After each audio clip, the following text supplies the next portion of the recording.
दोस्तों, क्या आपने कभी सोचा है कि विश्व का सबसे पुराना सनातन हिंदू धर्म सेकुलर मजहब की आंखों में क्यों चुप रहा है? क्या कारण है कि वह इसे समूल नष्ट करना चाहते हैं? क्यों डीएमके के कांग्रेस की सहयोगी पार्टियां सनातन धर्म को नष्ट करने और हिंदुओं के नरसंहार की खुली धमकी देती हैं? डीएमके नेता और एमके स्टालिन के बेटे उदयनिधि ने कहा कि कुछ चीजें हैं जिन्हें हमें खत्म करना है, केवल विरोध पर्याप्त नहीं है। मच्छर, डेंगू, कोरोना और मलेरिया ऐसी चीज है जिनका हम विरोध नहीं कर सकते हैं, हमें उन्हें खत्म करना है। सनातन धर्म भी ऐसा ही है, इसका विरोध नहीं बल्कि समूल खत्म करना ही हमारा पहला काम है। डीएमके हो या कांग्रेस, ऐसी सभी राजनीतिक पार्टियों की सनातन धर्म से घृणा उनके इतिहास में छपी है। वर्ष 1917 में मद्रास प्रेसिडेंसी में जस्टिस पार्टी का गठन हुआ था और इसने अलग तमिलनाडु देश की मांग करना आरंभ कर दी थी। ध्यान देने वाली बात है कि जस्टिस पार्टी का विरोध भारत को गुलाम बनाने वाले अंग्रेजों से नहीं बल्कि ब्राह्मण सभी उत्तर भारतीयों और हिंदी भाषा से था।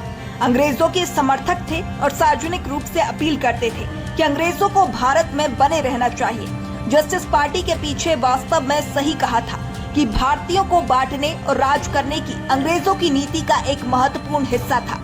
जस्टिस पार्टी आगे चलकर द्रविड़ मुनेत्र कड़गम अर्थात डीएमके बनी। आज भी इस पार्टी के सदस्य अलगाववादी बयान देते हैं। तमिलनाडु बीजेपी के अध्यक्ष के अन्नामलाई ने कुछ समय पहले डीएमके के इसी इतिहास की चर्चा सार्वजनिक रूप से करी थी।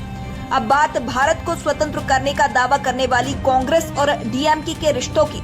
वर्ष 1991 में जब राजीव गांधी की हत्या हुई थी तो जांच में डीएमके की भूमिका स्पष्ट रूप से सामने आई थी। कांग्रेस ने इंद्र कुमार गुलजार सरकार से समर्थन इसीलिए वापस लिया था क्योंकि डीएमके भी उसी गठबंधन में शामिल थी।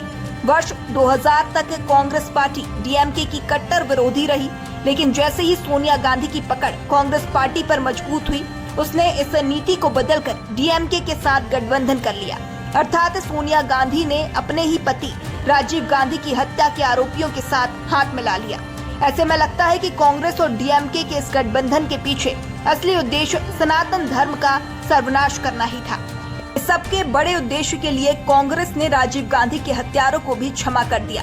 तब से लेकर आज तक दोनों पार्टियों के नेताओं की बोली एक जैसी होती है। जनवरी 2022 में तमिलनाडु कांग्रेस के अध्यक्ष ने कहा था कि सनातन धर्म का सर्वनाश तमिलनाडु में कांग्रेस पार्टी और डीएमके के गठबंधन के राजनीतिक कार्यक्रम का हिस्सा है। वर्ष 2018 में कांग्रेस नेता मल्लिकार्जुन खड़गे ने भरे मंच से कहा था कि नरेंद्र मोदी दोबारा सत्ता में आएंगे तो देश में सनातन धर्म मजबूत हो जाएगा। सनातन धर्म को नष्ट करने की बात कहने वाले उदयनिधि स्टालिन अकेले नहीं हैं। कांग्रेस और डीएमके की गठबंधन का एक सूत्रीय कार्यक्रम यही है कि वे तमिलनाडु ही नहीं पूरे भारत की संस्कृति और धर्म को नष्ट करना चाहते हैं। संदेह नहीं है कि इस पूरे षड्यंत्र के पीछे चर्च है और चर्च जिस प्रकार तमिलनाडु को भारत से तोड़कर अलग देश बनाना चाहते हैं, यह लंबे समय से उनके एजेंडे में रहा है। इस गठबंधन को समझना आवश्यक है ताकि हम अपनी और अपनी आने वाली पीढ़ियों को इन आक्रामक कार्यों से बचा सकें। बहरहाल आपको यह वीडियो कैसा लगा, हमें कमेंट बॉक्स में कमेंट करके जरूर